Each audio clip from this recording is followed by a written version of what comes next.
और इस सब में जो रजाई गद्दा कुल निकाल के फेंका रहा तो जौन कनवा के धरे रही बेडम से निकाल के किचनवा का लगा धरा रहा डब्बुआ तब हम देखबे की है हम कहे किचन के लगे इनके झुमका के डब्बा कहाँ आएंगे तब हमार जो निकला आए देखे ताला तोड़ कैसे चपकावा ना पता ही नहीं देत रहा तलवा तोड़ कैसे चपका ही दे रहे जा कि बंद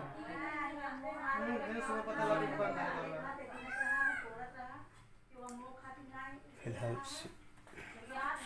बहुत ही और ये तो बहुत बुरा बिखरा हुआ तो हम अब ही क्या नाम है आपका? सुनीता। कहाँ की रहने वाली हो? सरा जानमती। सरा जानमती कौन थाना पड़ता है? हैं? थाना कौन सा पड़ता है?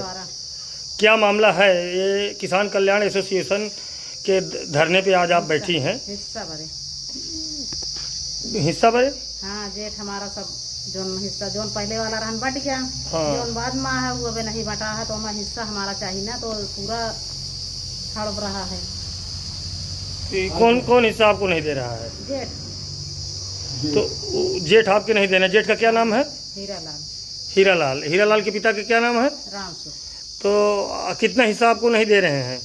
कितना हिस्सा है आपका? अब जोन हो हिस्सा वहाँ हमारा हिस्सा चाहिए। महोदय जी जो भी उनके द्वारा चल अचल संपत्ति भूमि मकान वृक्ष हो। परे जी क्या नाम है आपका? हमारा नाम लक्ष्मी नारायण पांडे है। जैसा कि आपकी एक साथी ये बैठी हुई है धरने पे आपके साथ में। हाँ, किसान कल्याण एसोसिएशन के तत्वाधान में क्या है पूरा मामला जरा बताएं। इनका मैटर महोदय जी जो इनका कहना है जो इन्होंने हमारे बीच में अपनी बात रखा है अब इनका दीन ईमान जाने। इनका आरोप है कि हमारे जेठ द्वारा जो हमें ससुर राम सुख के चल अचल संपत्ति में बाग वृक्ष या जो भी उनके द्वारा संपत्ति बनाई गई है उसमें हमें 1/2 चाहिए। तो हमारा ये कहना है कि ये 25 तारीख को अपनी शायद एप्लीकेशन जिलाधिकारी महोदय को अन्य लोगों को अपने माध्यम से दिया था। इन्हें चौकी से थाने से 11 तारीख को बुलवाया गया था लेकिन इनका आरोप है कि हम बुलवाए तो गए वहां पे हमारा कोई मामला सुना नहीं गया। हल्का लेखपाल लंबे समय के लिए मुकदमा की बात बहका दिया। तो यही मामला है। अगर इनका न्याय हित में 1/2 बनता है इनका बनता है तो उन्हें दिलाया जाए। अब अगर कहीं इनसे उनका बनता है तो बीच में न्याय करके विवाद को मौके पे नहीं। जैसे जिलाधिकारी महोदय या अन्य अधिकारियों के पास एक गई थी जी तो इन्हें न्याय नहीं मिला। नहीं कोई नहीं, इसलिए आप लोगों को धरने पर बैठना पड़ा। जी सर जी। आपका क्या नाम है? नंदलाल तिवारी जी। सर आपका क्या नाम है? शंकर द्विवेदी जी। धन्यवाद। सीमेंट गायब हो गई। उस सीमेंट से हम फर्जी सीमेंट जो बन रही है उसको पकड़ सकते हैं लेकिन ये विभाग की उदासीनता उसमें दिलचस्पी ना लेने का परिणाम है कि फर्जी सीमेंट जो लाई गई थी वो भी कहीं छुपा दिया लोगों ने। ये जांच का विषय है। इससे हम जो बड़े ऐसे मटेरियल तैयार कर रहे हैं गुणवत्ता रहे सामग्री मार्केट में ला करके भी बेच रहे होंगे।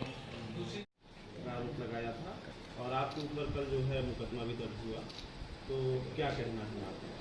अभी भी मैं आपको आपके माध्यम से मैं बताना चाहता हूं कि निर्माण कार्य बेहद घटिया क्वालिटी का है और मैं तो उसका भौतिक परीक्षण कराने की मैं बात करूंगा कि एक बड़ी कमेटी जिसमें टेक्निकल और नॉन टेक्निकल दोनों तरह के लोग चल करके उसका भौतिक परीक्षण कर ले।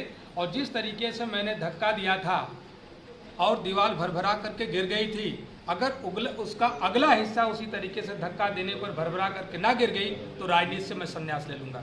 पूरा का पूरा तंत्र अपने पाप पर से पर्दा उठाने से घबरा रहा है और इसलिए वो इस तरीके की कार्रवाई करवाने का प्रयास कर रहा है। लेकिन मैं आपके माध्यम से ऐसे लोगों को भी बताना चाहता हूँ कि उनके पाप का घड़ा भर चुका है। इधर जी सवाल ये है कि जिस तरीके से सरकारी बिल्डिंग और भाजपा का आरोप है कि क्या इसको आप खुद गिराए क्या ठीक था कि एक सरकारी जांच करवा लेते? नहीं, मैं आपको बता दूं कि मैं खुद नहीं गिराया। मैं स्वयं मैंने जिलाधिकारी महोदय से बात किया और आरईएस के उसमें सहायक अभियंता अभियंता सब लोग आए, आपके उसमें वीडियो में है। और मेरे पास मैं एक नॉन टेक्निकल आदमी हूं, मैं उसका परीक्षण हाथी से तो कर रहा हूं। जो इमारत 50-100 साल के लिए बननी है मेरे हाथ से उसको इमारत को डर है। मेरे हाथ से उसको डर है कि वो गिर जाएगी।